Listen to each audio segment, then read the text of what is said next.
Hi, I'm Shannon from houseimprovements.com, and today's video I'm continuing along with my drywall series, brand new series here from the Cabin Build. And in this video what I want to show you is how I would measure the room and then plan out and order my drywall.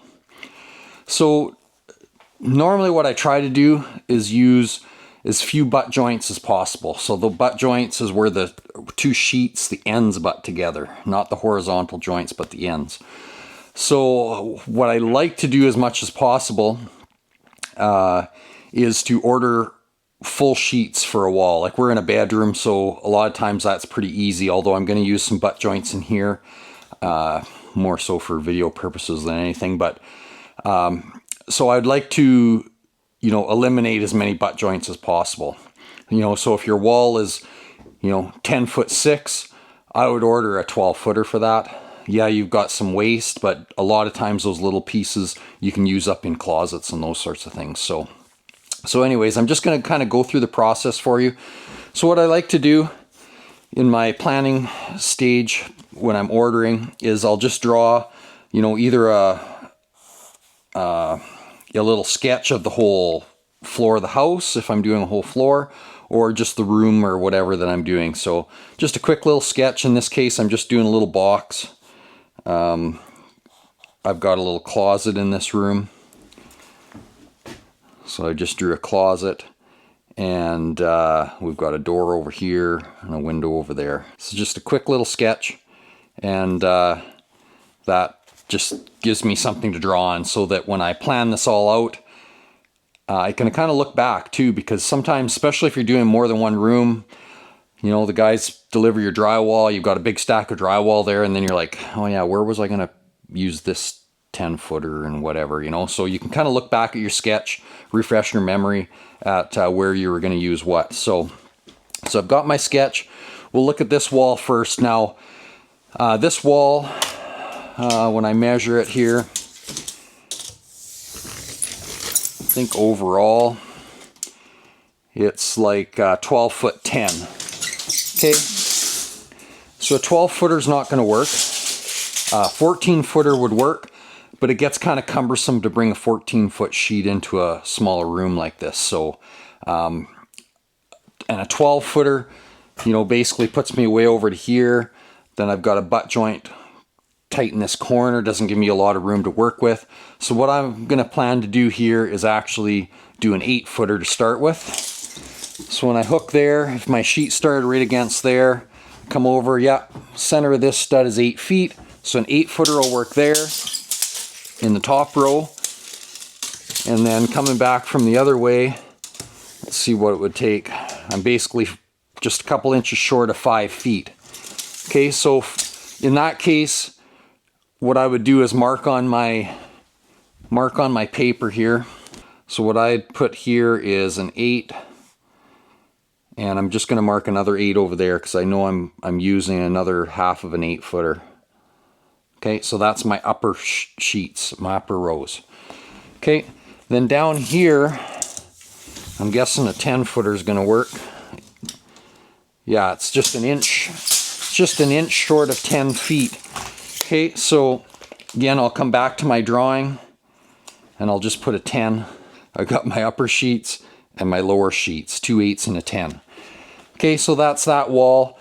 As you're doing it, you're kind of looking as well, okay, if I've got to have a butt joint, is this a good place to put it? Like I did before, I kind of kept it out of that corner, put it on this wall.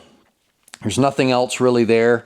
Yeah, I'm going to need a little strip over there by that door, but you're going to have lots of, cut-offs that will work out to finish that.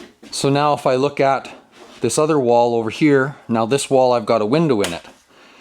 So let's just get an overall measurement here to see how much we're dealing with. So this wall is a couple inches over 11 feet. Okay, so I could use a 12-footer there. So I go back to my little drawing here, and I put a 12. Now, when you've got a wall, you don't want any joints lining up with each other. So if you've got a long wall, you know, make sure that your top joints and your bottom joints, like butt joints in any sheets, are staggered by, I like to go at least a couple stud spaces staggered, so you don't have them lining up, and that's just for strength, really. So really, on this wall, I could use two 12-footers, right, because it was span all the way. I'm actually using a 12 on the top, and I'm going to use, again, 2 8s on the bottom. Again, I just need another butt joint for later series of videos. So I'm going to write 8 and 8. And I would just work my way around the room doing that exactly that way, keeping in mind that, okay, I've got a little less than 4 feet that's going to fall off a sheet over here. I'm going to have, you know, same kind of thing happen over here, probably a 3-footer. So I keep in mind that I've got those. You can make a little note here and cross them off as you find a place to use them. You know, as I come around to the closet, I can use up some of those pieces. So now I can go back and make up a little list and add up what I need. How many 8s do I need? You know, maybe I need some fire guard drywall somewhere. I've got a separating wall from the garage or something.